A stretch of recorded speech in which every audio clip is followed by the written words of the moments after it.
The intern just arrived at the auto shop. He was immediately told that cutting corners is the only way to survive. But not every dent has to be 100%.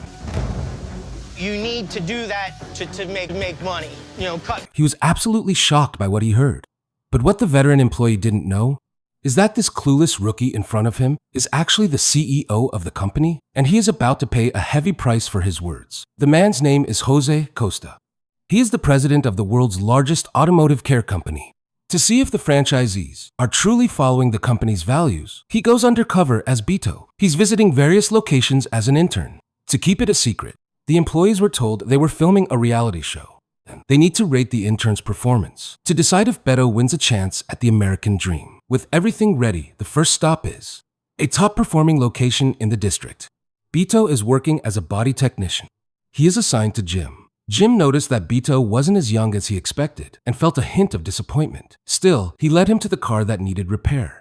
Jim pointed out the issues on the car body and told Beto the estimated time for each repair. Because there is no base salary, they rely entirely on commission.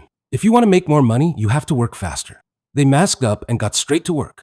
Jim shared tips while working. Beto watched closely, but when it was his turn, he was incredibly nervous. He had never sanded a car in his life because of Beto's mistakes.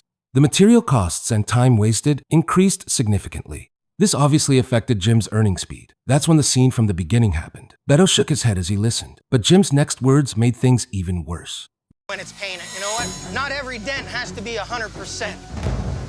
You need to do that to make money. Not working at Cadillac, we're working at Mako. Mako is so... Working for the company, but not believing in its quality? That was a total insult to the brand. Later, Beto learned about Jim's rough past. He served 5 years in prison for multiple DUIs. After prison, to stay sober. He spent a year and a half in a recovery center. He missed out on his children growing up. Now, Jim has one simple and firm goal: work hard to earn more money and spend time with his kids, despite Jim's struggles. His behavior of cutting corners was still something Beto could not tolerate.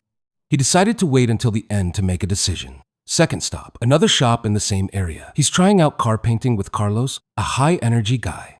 Carlos has been working there for 14 years. He showed Beto around the shop and the workflow. He led by example, doing everything himself. Everybody who liked it is going to say, who did that? So you don't cut corners? No.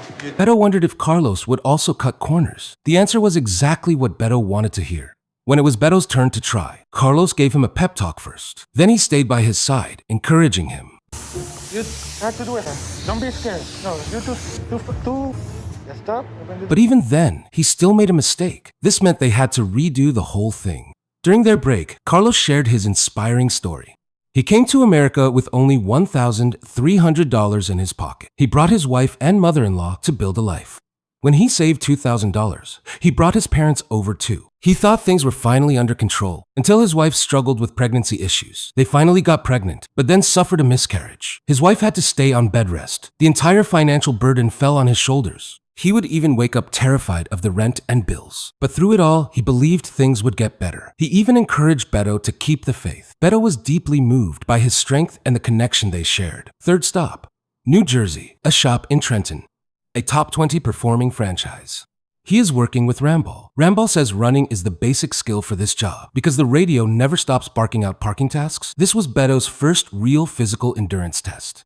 But despite his best efforts, he was still too slow for them. A bird don't move around here. Beto, move it. Later, while talking, Beto learned that Rambal served 16 years in the National Guard. He retired as a sergeant, but a car accident left him with a severe knee injury. When his wife lost her job, they were desperate for money. He had to come to work the very next day despite the pain. And in this job, he has to stay outside regardless of the freezing cold or rain. He dreamed of having a proper indoor workstation. But the shop's budget couldn't make it happen. Beto was blown away by his dedication. He was so proud to have an employee like him, he decided to talk to the owner, Matt, about the dedicated workstation for Rambal. But Matt said all the profits go back to corporate. He felt the company only cared about recruiting new owners, instead of helping existing shops upgrade. His roof was leaking, and he didn't even have the money to fix it, let alone build a new station for Rambal. Beto took it all in. The undercover journey was over. The employees were called in. They thought they were just getting the results. But when Beto walked in wearing a suit, nobody recognized him. He dropped the act. He revealed his true identity, and everyone was shocked. So, what's the surprise for them? First up, Jim. Jim is a good guy. But cutting corners crossed the line. Beto believes a brand can't last by taking shortcuts. Jim thought he was getting fired, but the boss gave him a second chance to change his attitude in 30 days. If he does, his job is safe. Jim promised to change. Next, Matt, the owner. About those budget issues. Regarding the lack of operating funds, the boss is investing $35,000 immediately to fix the leaking roof and upgrade the entire shop. Finally, Rambal. To get him out of the brutal weather, the boss is building him his own indoor workstation. Now, rain or shine, he will have a comfortable shelter, a comfortable place to work, rain or shine.